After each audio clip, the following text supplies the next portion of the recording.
Okay, so I just want to share some thoughts in preparation for Yom Kippur. We understand that on Yom Kippur, we spend a lot of time figuring out who we aren't. When we say Ashamnu Bagadnu, Gazalnu, right? We talk about the ABCs of sin, and then we say Al Chet Shechatan Lefanecha, for the sin that I've sinned before you. And what's called we clap al chet, right? We bang ourselves in the recognition that we take responsibility for the things that we've done. We don't shift blame to anybody else. That's really what we'd much rather do, is to be able to beat somebody else's chest. Because beating the chest is really saying that we're recognizing that it's coming from my heart and it's coming from inside of me. I'd much rather say that it's coming from you, and that the reason that I am the way I am is because you are the way you are, and that you've caused me to be the way I am, and it's your fault, and I'm really clean, which is the way we'd love to see ourselves. But that's unfortunately not the case. The case is that we have to recognize that it's something that's coming from us. So I always say every year that when we do this, right, in order to be able to reset, right, you say Ashamnu, so then you pull your hand away, and then Bagadnu, and then you pull your hand away. And I just feel that the imagery of that is that every time that we pull our hand away, we're actually taking away that avera from us. We're taking away that transgression from us, and we're saying, this is not who I am. I'm not an Ashamnu. I'm not a person who's an Asham. I'm not a person who's a Bogate. I'm not a person who's a Gozel. Right? I'm just not this person, and I don't want to be this person. So we spend a lot of time trying to define what we aren't. I am not a thief. I'm not a transgressor. I'm not a rebeller. I'm not this kind of person. But we spend less time, which is also what part of Yom Kippur is meant to be, is to try to figure out who we are. Sometimes in order to be able to figure out who we are, we need to know who we're meant to be. Because when I can recognize what I'm meant to be, so then I can measure myself against that and say, is that really a description of me? We know that in the end of time, the Gemara says that Amar Rava, it's Gemara in Shabbos, that b'shasha machmisin adam ledin, that when a person is brought into ultimate judgment, and that's talking about often when a person dies, but the truth is that if it's true, this concept that I'm going to present now is true upon a person's death, then it's really true in a person's lifetime also. Meaning that every year when a person is judged, when we're brought into din, which is Rosh Hashanah and Yom Kippur, but Rosh Hashanah Yikasevu Yom Sam Kippur Yechasem, when on Rosh Hashanah it's written, on Yom Kippur it's sealed. So when a person is brought into judgment, so then Omrim Lo, so they give him a test, and they ask him 6 questions. And the 6 questions that are asked to a person are the way to define what a person is. I'll show us that in a second. It says the 6 questions are as follows. We turn to a person who is saying Nasatev and Nasatev Emuna. Question number 1, did you do business honestly? Question number 2, Kavati Itin the Torah. Did you set aside times for the study of Torah? Third question, Asakta Pru or Vu, were you involved in being fruitful and multiplying? Fourth question, Sipita Yeshua, did you wait for the Yeshua for the salvation? The 5th question, Pilpalta B'chachma, did you get involved in wisdom? And the 6th question, Hevanta Davar Mitoch Davar, did you understand things from other things? Were you able to deduce and infer information in the world? V'afilu hachi, says the Gemara, and even so, even if you can answer affirmative to every one of these, Iyiras Hashem hiotzro, in, if the fear of God is your storehouse, in other words, if you've got a sense of fear of God, then everything is good. Ilo, lo. And if not, so then no, it's not good. What in the world is this Gemara talking about? And the reason I say what in the world is this Gemara talking about is because why do we ask a person if they were honest in business or not honest in business? We know whether they were honest in business. God, remember, who's asking this question? It's not me asking you this question. It's God asking this question. God knows perfectly well whether a person was honest in business or a person wasn't honest in business. So why is it necessary to ask this question when we know full well what the answer is? It's the same as if a person had children. Did you have children or not have children? Well, just take a look, God. I mean, you know whether a person had children or not. You know whether a person was involved in fulfilling the mitzvah of pru or vu, of being fruitful and multiplying. So clearly these questions are not being asked on the face value. What's being asked in each one of these questions is that we have to identify. It's not a fact. It's we have to identify what was our attitude.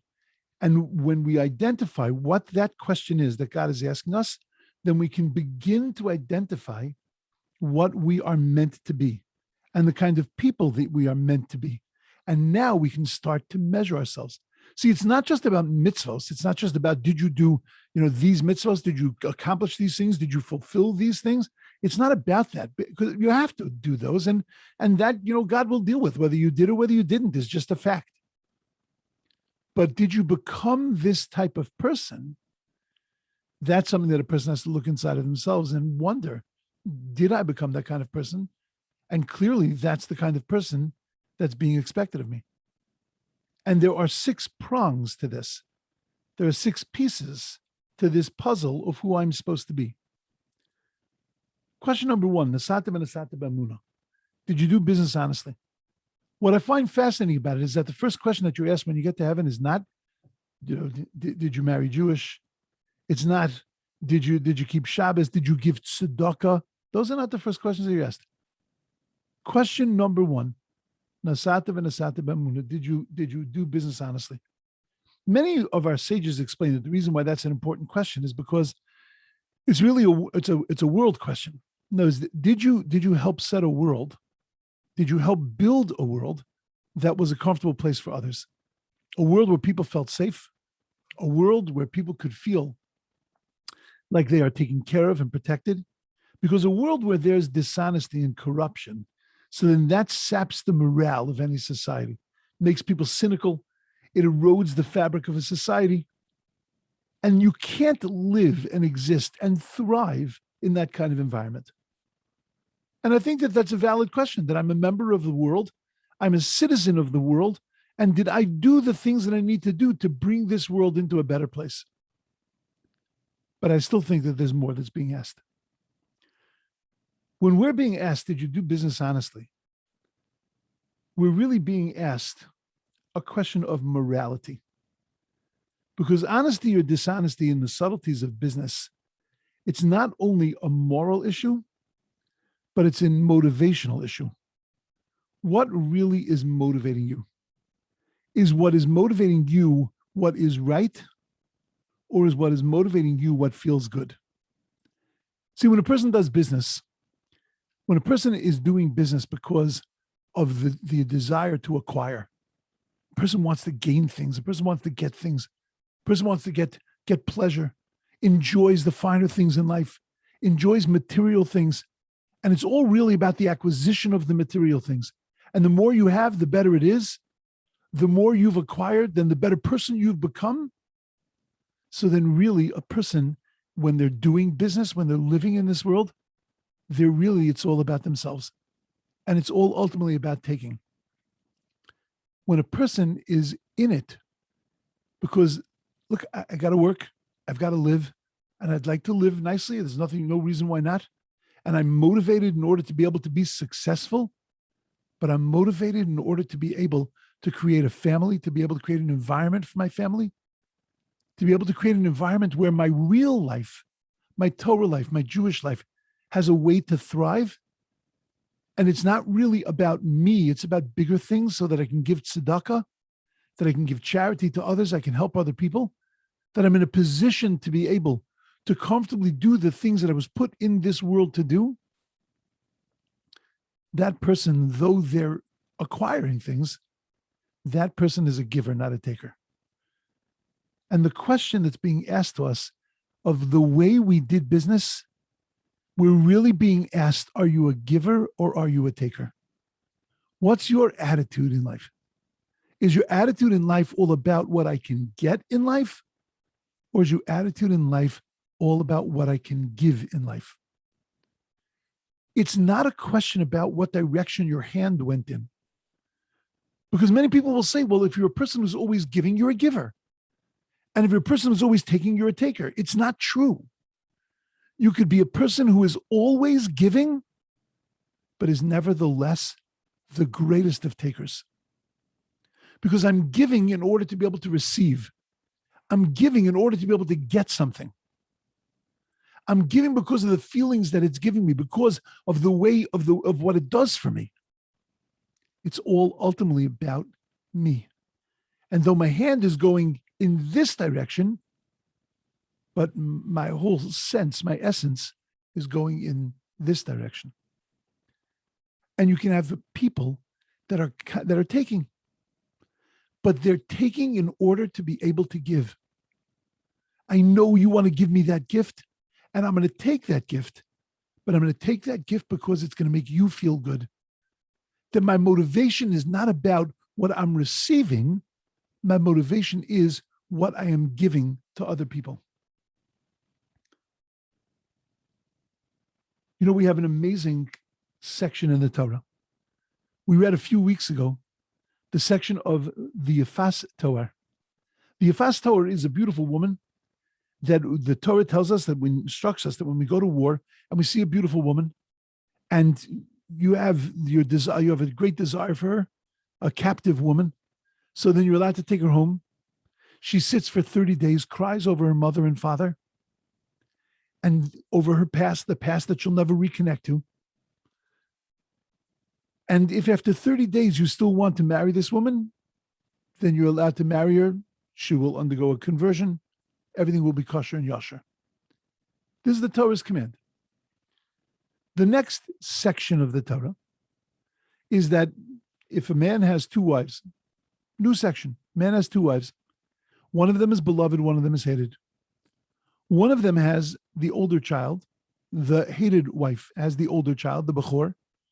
The beloved wife has the second child.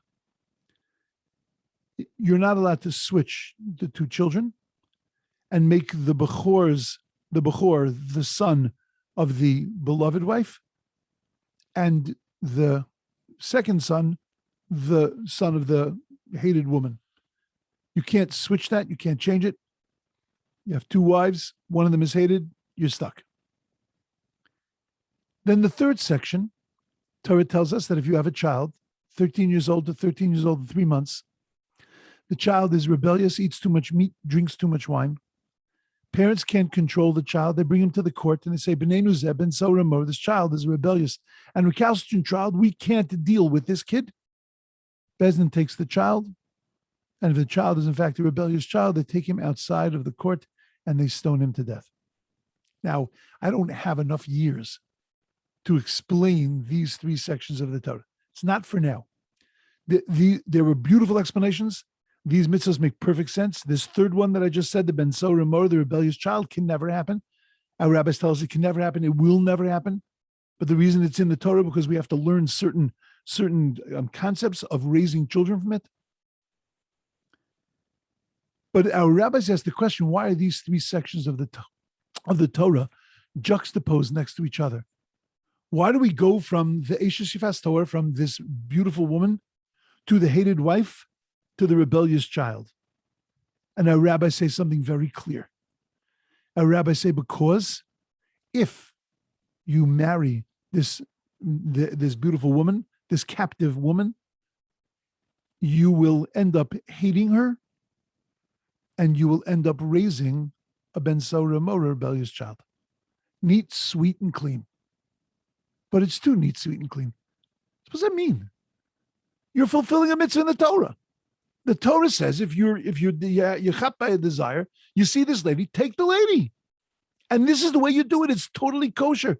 So if I'm doing it, then I don't understand. Why are you telling me that I'm going to end up hating her? And why are you telling me I'm going to have a Ben Soremor, a rebellious child? I was living by the Torah. This Torah is telling us an amazing thing. The Torah is telling us that if after 30 days of looking at this woman crying over her past, crying over her mother and father, it says in the Torah, but it's really over her idolatry, ideology of her whole upbringing, and the realization that when she converts, she is going to be completely disconnected from her past. And that's causing her pain. And if for 30 days you're watching this and you don't come to your senses, and you don't say, oh, I understand, the Torah gave me a concession. The Torah said I could marry her, but the Torah doesn't really want me to marry her. It just wanted to buy some time. And it gave me these 30 days so that I could wake up and realize that I'm just going after my lusts. And you know what? Control yourself, buddy. If you can't come to that understanding in 30 days, that means you're a self-indulgent person. And you know what happens in our self-indulgencies? We end up hating them. The very things that we lust after, the very things that we desire, we end up hating those very things. There's a very famous story in Tanakh of Amnon and Tamar, a son and a daughter of David, that he desired her so much. And he finally had her, his sister, and he ended up hating her. Because that's what happens when you get what you want, you realize it's nothing. And if your life is about indulgences, it's about taking, it's about you, that's going to raise a child that is also self-indulgent.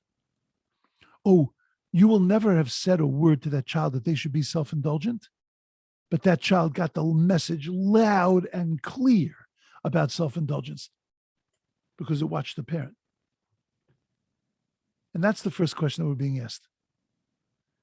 Nasata v'nasata be'amuna.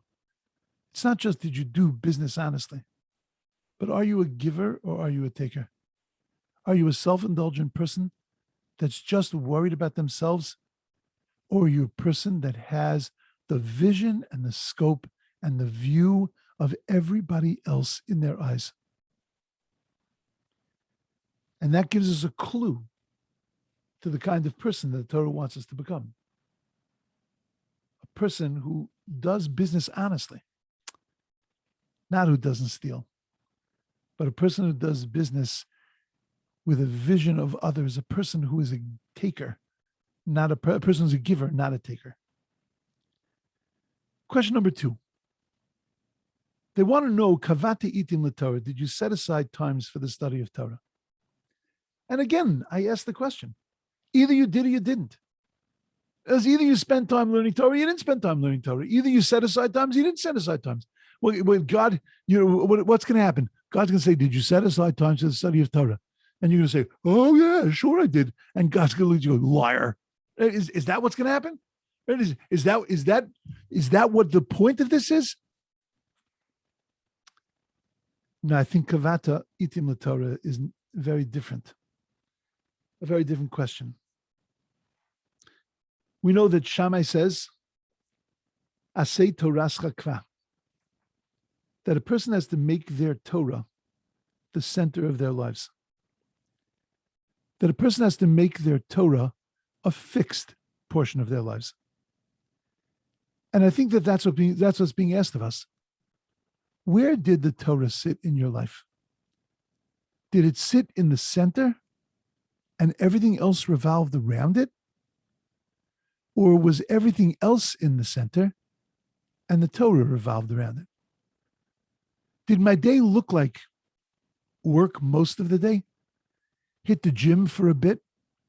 Do some leisure time activities? And also throw into that, I've got a responsibility, I've got to learn a little bit, I've got to daven, I've got to do those things. Those things then become the side dishes, but not the main event. What the Torah wants from us is that the Torah is the center of our lives. And that's not an hour thing. It's not a time thing. It's an attention thing. What is the center of our lives? What is that thing that everything else revolves around and it informs every decision that we make and that it's a part and parcel of everything we do? And that's what's being asked of us. Kavata itim l'Torah. Did you make it something permanent and center? You know, people could say, Rabbi, what are you talking about? My whole life is Jewish. My whole life, what I eat, when I go to the supermarket, I'm sitting worrying about buying this, not buying that. Is this kosher? Is this not kosher? Shabbos, kashrus, davening, putting on tefillin, like that's the center of my life. It's very possible it's the center of our attention, but not really the center of our lives. It's possible that it plays a large part, but that it's not really the center. I'd like to give an example. You take two people, one person, one man who's learning in yeshiva all day long. He learns in Kollel. He's there early morning, comes home late at night, and he's sitting in front of a Talmud. He's sitting in front of a Gemara, and he's sitting and studying and studying and studying. And you have another person that's working early in the morning till late at night, has very little time to dedicate to the study of Torah, sets aside a few minutes every day. And look at the dinner table of both of them.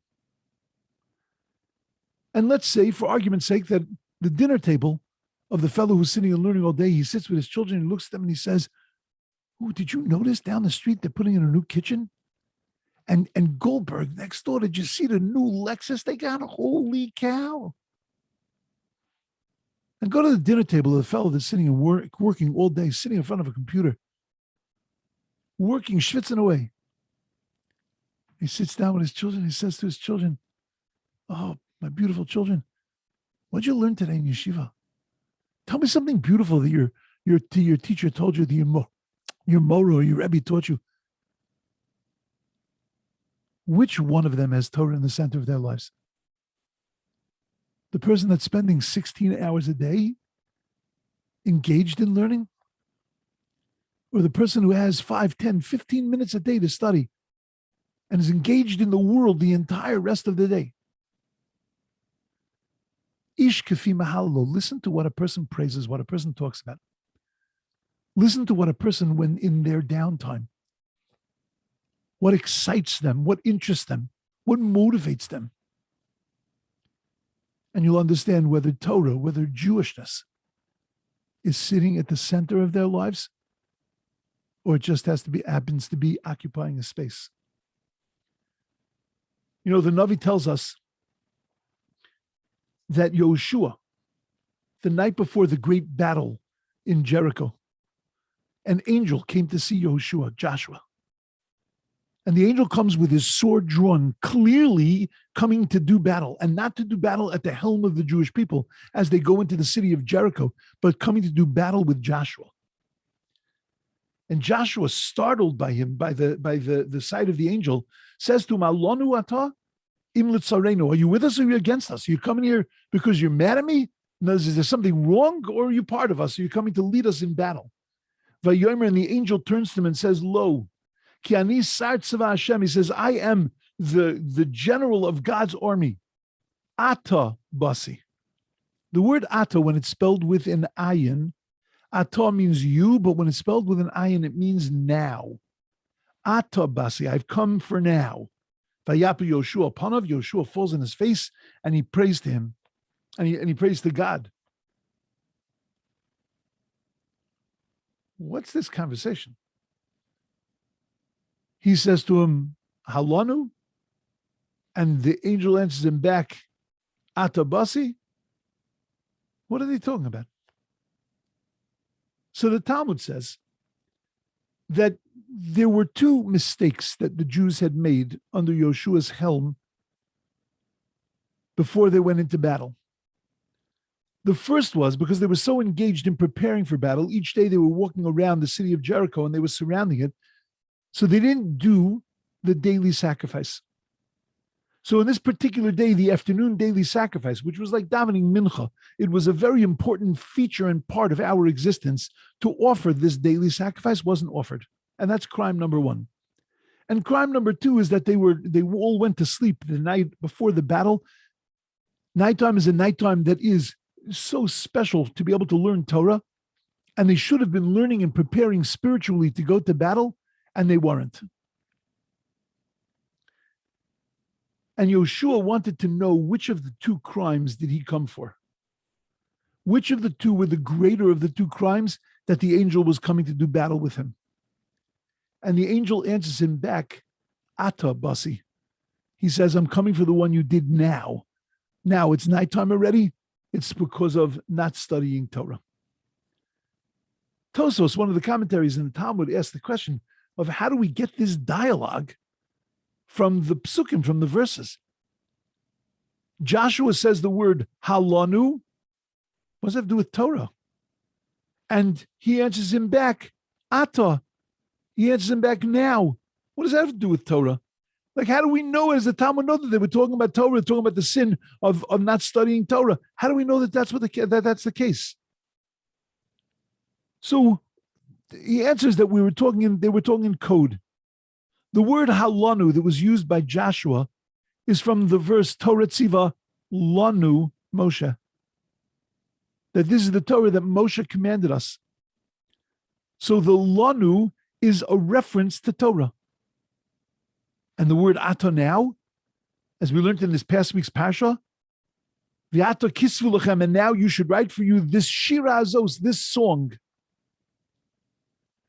So they were using code words that were connected. This song means the song of the Torah. So they were using code words that were connected to the Torah. So I wonder, why are they using two different code words? Why didn't Joshua say, Halanu, are you mad at me for the Torah? And then he answered back, Lanu, some verse with Lanu. Or both of them use the word Ato. Why did one use the word Ato and one use the word Lanu? Because there are two aspects to Torah. There is the study of Torah. There is the learning of Torah. V'gisba yom v'layla, being involved and engaged in Torah. But sometimes it's hard to learn. Sometimes there isn't time to learn. Sometimes it's just impossible. Our heads are not in that place. But Torah is also a song. And it's a song that comes from us. It's a song that emits from us. It's a song that exudes from us. It's a song when songs represent the innermost feelings of a person. And when the Torah is the center of our lives, so then it emanates from us. It comes from us. Our lives are a song. The other day I had an opportunity to sit on my mirpeset on my porch. It was right before dawn. And right before the sunrise. And I hear the birds. The birds are chirping. And you hear the wind, little small breeze blowing through the trees. Everything, the whole nature is singing this incredible song of God's a testimony to God. Of look at the amazing world that you created. Every Jew has that ability that his life should be a song. When the Torah is at the center, then it just wells up and it pours out of him. Oz Yashir Moshe, that Moshe sings this song. Moshe didn't have to try to sing the song. The song just came from him. It just emanated from him. It exuded from him. Now we understand the conversation between Joshua and the angel. Joshua turns to the angel and says, Halanu, are you upset about Torah Tziva Lanu Moshe, about the learning of Torah, about the keeping of Torah, the studying of Torah? Do you have some kind of complaint against me because I didn't keep the Torah well? And the angel turns back to him and says, no, Ata, my complaint against you, God's complaint against you, is Ata Kisvu Lechem Es Hashira Azos, that the Torah is not emanating from you, it's not exuding from you like a song. That the Torah, your Torah, is not singing. There isn't a shira. And that's the complaint against him. Because it's not just that we have to do Torah, that it has to be Lanu, Torah Tziva, Lanu, Moshe, this is the Torah that Moshe commanded us, but that it has to exude from us. That when you look at a person who's a Torah person, you can see it coming out of every pore. I look at many of you and I know you. And I know what's your center, what's your core, what drives you. And that's what's being asked to us. What's being asked to us is kavato itim l'Torah, is not did you set aside 15, 20, a half hour, an hour a day of learning Torah. That's not what's being asked of you. But what was the thing that drove you? Was it God? Was it his mitzvahs? Was it Torah? Was your life a song of Torah? And that gives us the second clue of the type of people that we're meant to become. Third question that's being asked of us. Asakta b'piri v'rivya. Were you engaged in pru or vu, in being fruitful and multiplying. What kind of crazy question is that? What about a couple that wasn't able to have children? What's God? Is God embarrassing them? Yeah, God, we tried, but everything failed. No, God, I couldn't. I was sterile. What kind of value question is that? This is what you're going to be asked on the when you transition to the next world. This is what you're being asked on Yom Kippur. Because I think we need to understand that the mitzvah of Pru'ervu is not a mitzvah of having children. Mitzvah of Pru'ervu is giving birth to children, bringing children into this world, but Revu, that means satiating them, satisfying them, filling them up, shaping them, creating them, raising them, doing something with them. And that you can fulfill whether you have the child or not. You can be an educator, you can be a teacher, you can be someone who shapes other people's lives and who affects other people's lives, even without having children. A sakta b'pirya v'rivya doesn't mean were you involved in pru or vu. There's no involvement. You had or you didn't have. A sakta b'pru or vu means, did you take your role as an educator seriously? First and foremost to your own children. But if you didn't have them, did you take your role as an educator seriously in the world? Did you recognize that everybody in this world is looking at somebody? You ever look at a shul? You get to a place where people stand. So there's the couple of people in shul that know you're supposed to stand there. They all stand. And then everybody else looks at them and like, oh, I guess I'm supposed to stand. And we look at them and we follow their lead. We're always following other people's leads. We're always learning from others. Do we see that in ourselves? Do we recognize that we're outputting a certain message? What's that message that we're outputting? We have an incredible responsibility. A responsibility that unfortunately people sometimes in leadership positions don't get. That we are being watched by everyone. But it's not just people in leadership positions, it's every person. Somebody is watching them. Somebody is learning from them. When we make a decision about something we do we make that decision based on what we think is prudent and best? Or do we make that decision based not only on what's best for me, but what's going to be best for other people? That's a sakta b'priya. Did you take your role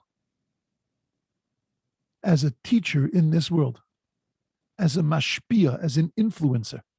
You know, that's I think the new word of this century, of being an influencer. We're all influencers. Long before Facebook, Twitter, whatever sounds the bird makes, whatever that is, we have been influencers right from the get-go. And we have to recognize that responsibility. You know, we often think that we're devoted to something, only to find out later that that message was missed by everybody around us. And that if you ask me what I stand for, and you ask other people what I stand for, sometimes it's a very different picture. A fellow was writing an ethical will, and he was shocked that his family was shocked that this is what he stood for, because they never knew. They never knew what he really stood for, because he never taught them. And not through words, as we mentioned before, but through his actions. Now that my children are adults, and we have incredibly adult conversations, and I hear them talk about things they learned as they were growing up. I'm thinking, where'd you get that? And I realized, wait a second. They didn't get that from the words I said. They got that from watching. They got that from looking at the real message that was being sent to them. I'm so proud of them sometimes, of the way that they live their lives. And I will often ask them, where did you learn to do that? What are you talking about, Dad? We got that from you. And you realize you're right. Shusa di Yanuka, that the actions of a child,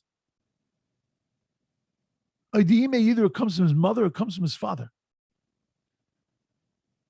Every single one of us is a mother and a father, whether we have children or not. There is some person who is a child in a particular issue that's sitting and looking at us.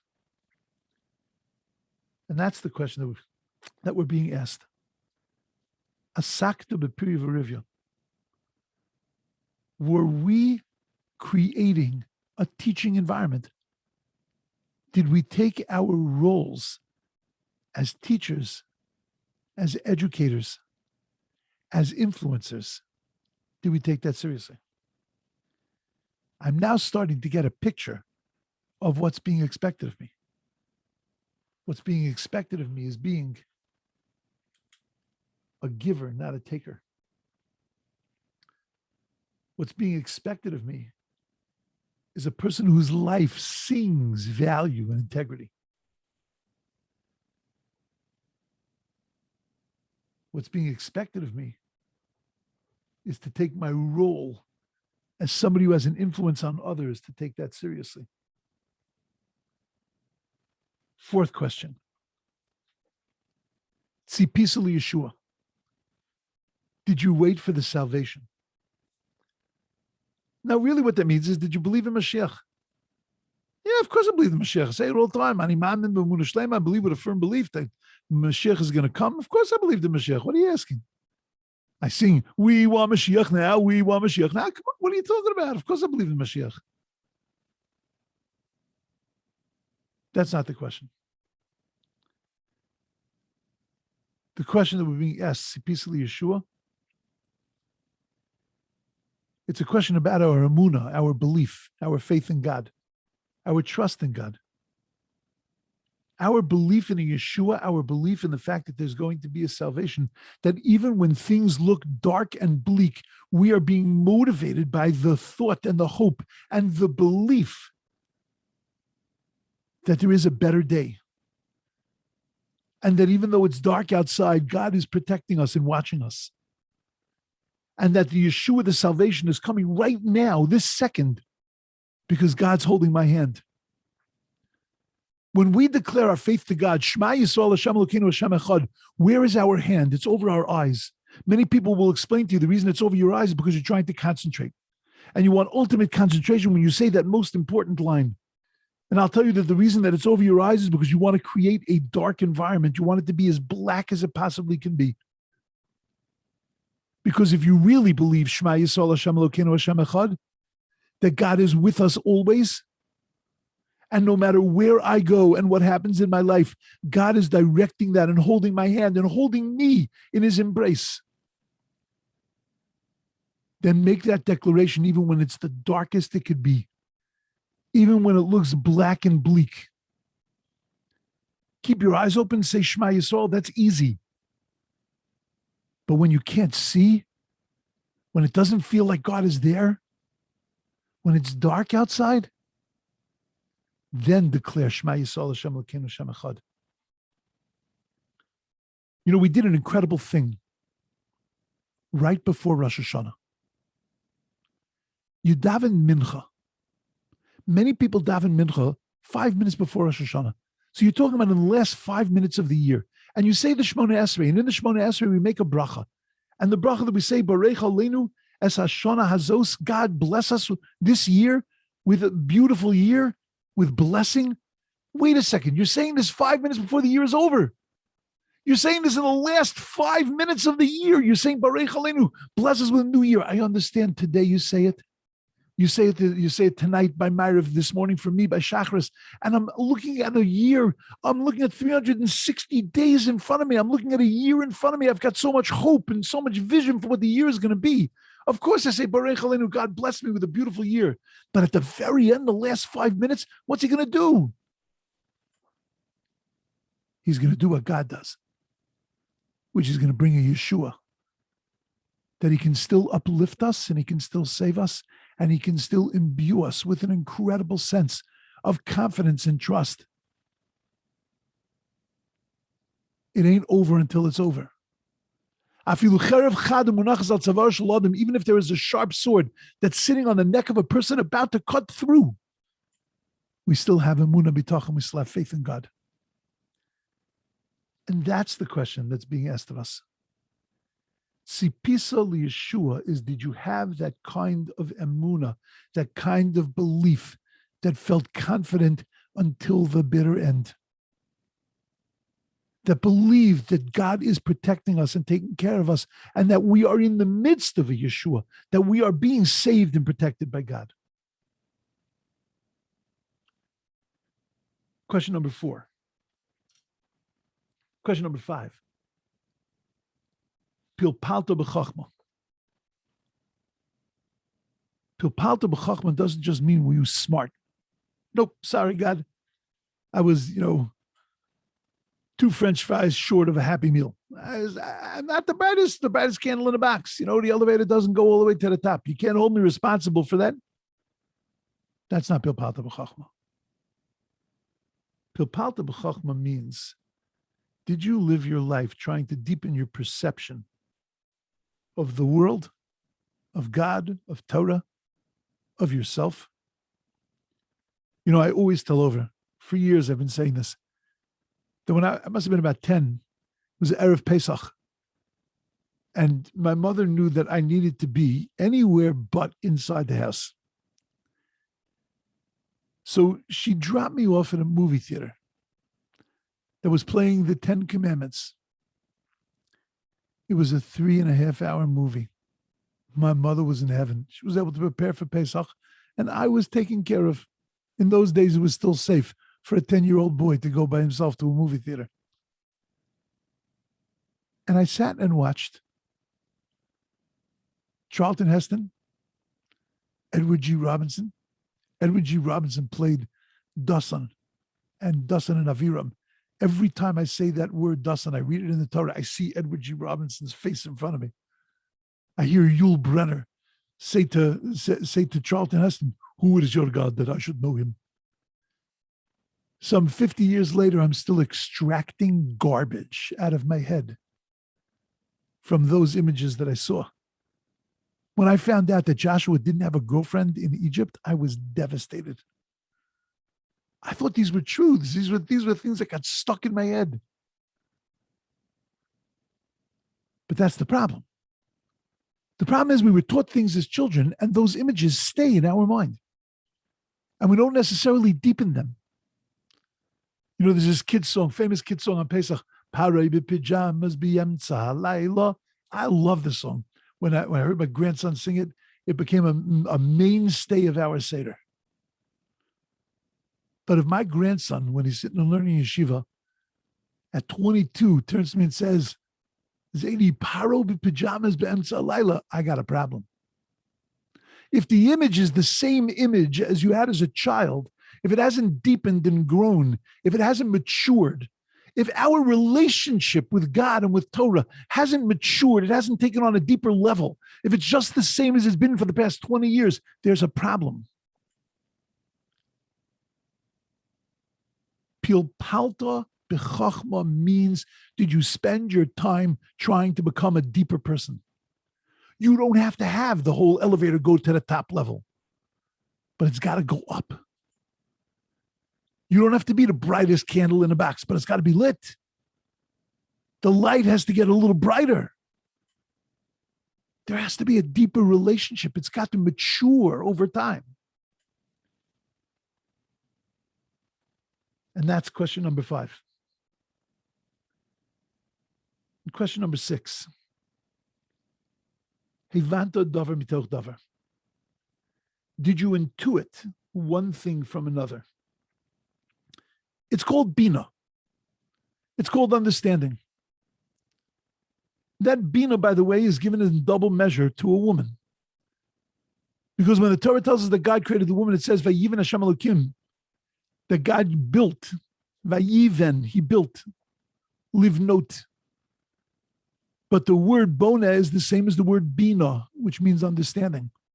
Because how do you gain an understanding? You have to build that. You take two pieces of information, you put them together, and what you see behind that, that is that new piece of information. That's bina, that's understanding.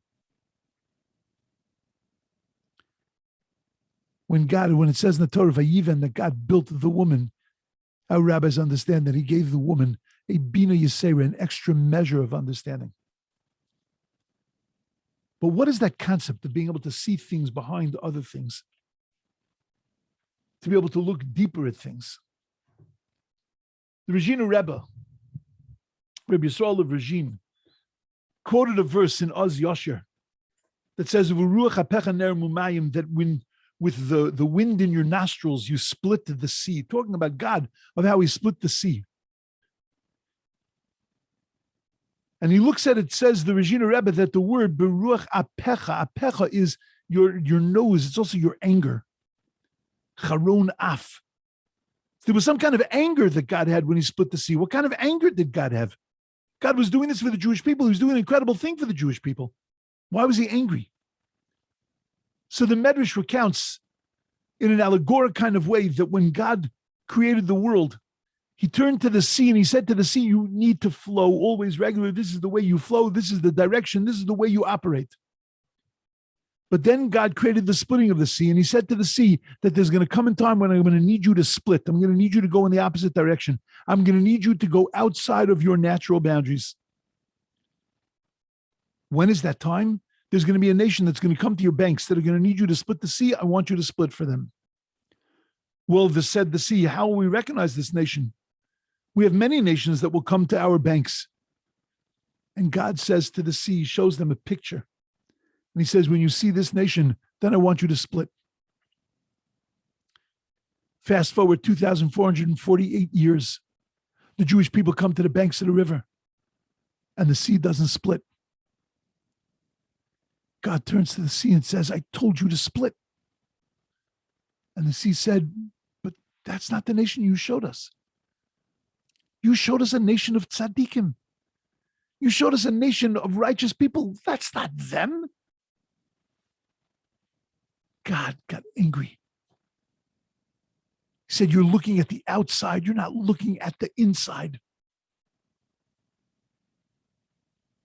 Uveruach apecha ner mumayim. And it was with that anger that the sea couldn't see inside. God split the sea. What a beautiful medrash. What the medrash is teaching us is that the sea only saw us for who we were externally. God is able to see us for who we really are internally. God can see into our eyes, through our eyes, into our hearts. You know, God describes us, the Navi, the prophet describes us when we left Egypt. He describes us as the nation, Lech teich acharei b'midbar, be'eretz lo zerua, that we walked after God. Zacharti lo chesed yurach, I remember the kindness of your youth. Ava kulu osayich, your unbounded love that you had for me, says God, when you followed after me into the desert in a place that was untended. I don't know what Torah God was looking at, but when I look at my Torah, it tells a very different story. We were a bunch of kvetchers. Every step of the way we were kvetching. There's not enough water. There's not enough meat. What's the matter? What we're doing kvetching. What is it? God's like in fantasy land. I remember the love of your childhood. I remember the love of your youth that you followed after me. What kind of follow after me? Because God looks inside. And inside we loved him and we followed after him. Our outsides got the best of us. We kvetched, we complained, we were worried about creature comforts. We didn't look and realize, look at what God just did for you. Do you understand who's protecting you and taking care of you? We couldn't do that because we got stuck on the outside. But God doesn't get stuck on the outside. God is able to see us for who we really are. And because he's able to see us for who we really are, that's why there's forgiveness.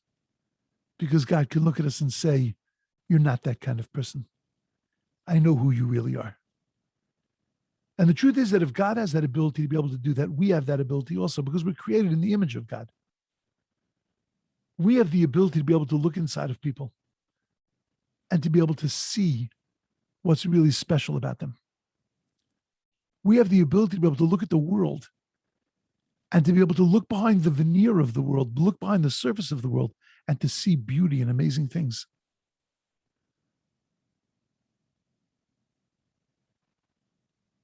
That's question number 6. Hevanta davar mitoch davar. Were you able to look past the surface? Were you able to look at this world in a godly kind of way? Could you look behind the surface and to be able to see the beauty and encouragement, the awesomeness of this world? Were you able to look behind the surface and be able to see the awesomeness in every human being? And that's why we're asked these 6 questions. Because ultimately we're being asked to ask ourselves throughout our lifetime, is this the kind of person that I'm becoming? Is this the kind of person that I am developing?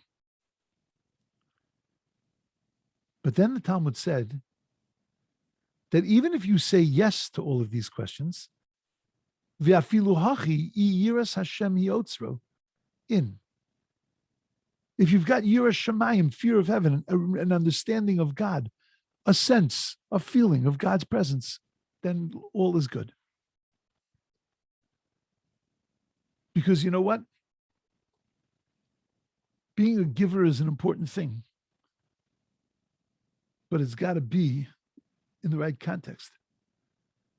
Being an influencer is a great thing.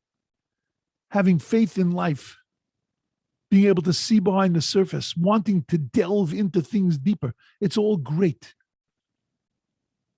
But it's all got to be in the context of God and meaning and truth.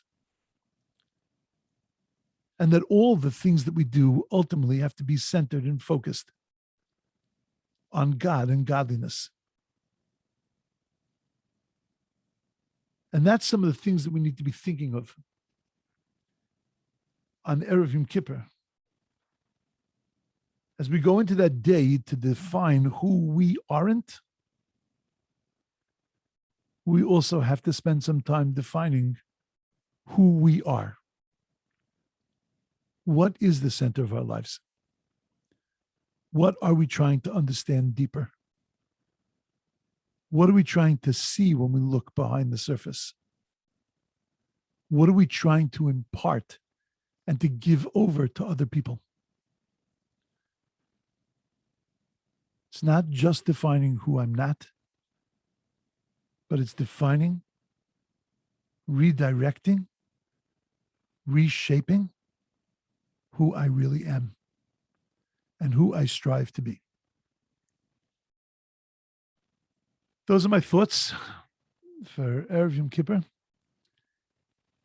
And the Mitzvah Hashem, that it should be Hashem's will, that we are sealed in the book of life. And as I always say, book of life does not mean the book of years.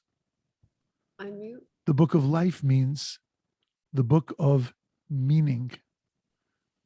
The book that my life should be something that is meaningful, purposeful, and beautiful. Even if it only means I'm going to live one more day. And that's where we should all be inscribed. And we should all be sealed. Us, the entire Jewish people, and the entire world. Amen.